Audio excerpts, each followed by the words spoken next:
इंतकाम भाग एक Hindi horror story in Hindi horror story life. यह कहानी शुरू होती है एक हंसते खेलते परिवार के साथ, लेकिन इसका ऐसा दुखद अंत होगा यह किसी ने सोचा नहीं था।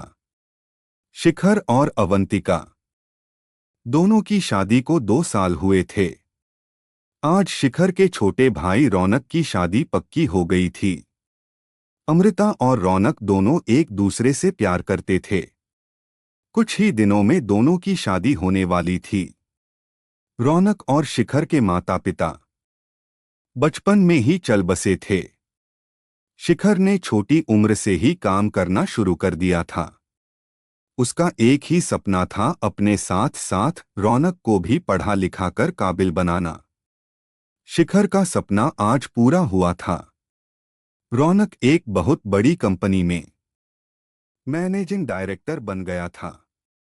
आज अमृता, जिसे वह बहुत चाहता था, वह भी उसकी जिंदगी में आने वाली थी। शिखर, अवंतिक और रौनक तीनों अमृता के घर बैठे थे। शादी की बात कर रहे थे।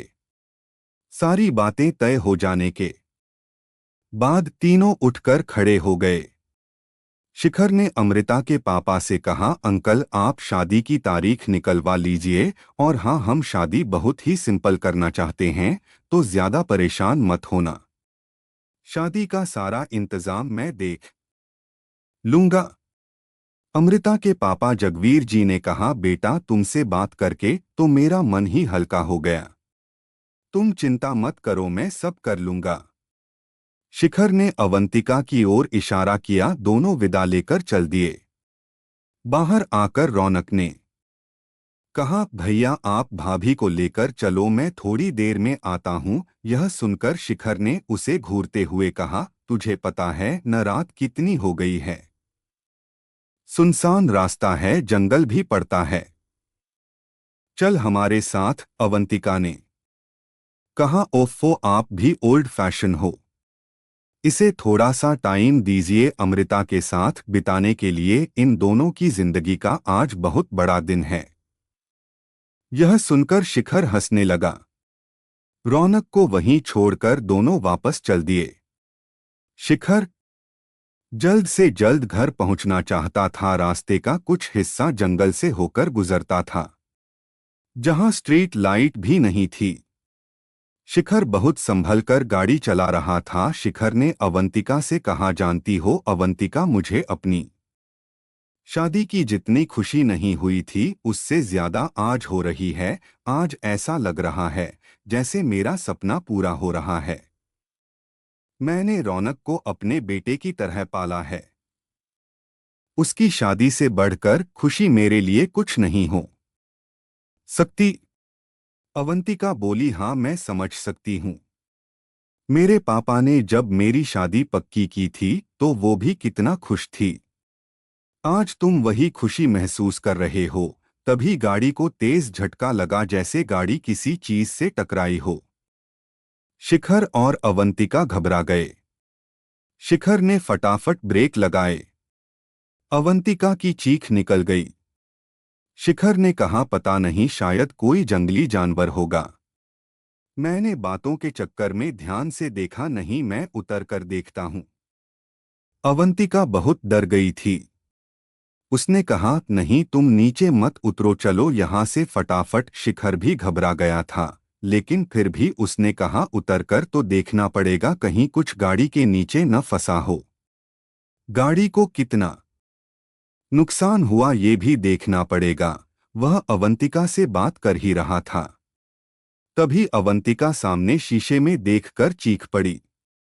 उसे देखकर शिखर ने पीछे मुड़कर देखा। एक आदमी खून से लथपथ सड़क पर खड़ा था और अपने आप को घसीटता हुआ उनकी ओर आने की कोशिश कर रहा था। वह बुरी तरह जख्मी था। शिखर और अवंतिका बुरी तरह घबरा गए। शिखर उतरकर उसके पास जाना चाह रहा था, लेकिन अवंतिका ने चिल्लाते हुए कहा, भागो यहां से, तुमने एक आदमी को उड़ा दिया है, पुलिस केस हो जाएगा। घबराहट में शिखर ने गाड़ी भगा दी। फिर उसने सामने शीशे में देखा, वो आदमी गिर पड़ा था और हाथ जोड़कर मदद के लिए पुकार रहा था। शिखर घबराहट में गाड़ी भगाता हुआ बहुत दूर निकल गया। अवंतिका अब भी रो रही थी। शिखर ने कहा, हमें शायद उसकी मदद करनी चाहिए थी। उसे अस्पताल ले जाना चाहिए था। वह मर जाएगा। अवंतिका ने कहा, तुमने देखा नहीं, उसके ऊपर गाड़ी चढ़ गई थी। वो बचेगा नहीं। अस्पताल ले जाते तो तुम फंस जाते। अवंतिका की हाँ में हाँ मिलाकर शिखर ने गाड़ी की स्पीड तेज कर दी। कुछ ही देर में वे दोनों शहर में पहुंच गए। वहां पहुंचकर दोनों ने राहत की सांस ली। अवंतिका ने पानी की बोतल निकालकर पानी पिया और बोतल शिखर की ओर बढ़ा दी। शिखर ने मना कर दिया। कुछ ही देर में घर आ गया। शिखर ने गाड़ी पार्क की और उतर कर देखा। गाड़ी पर सामने से डेंट पड़ गया था।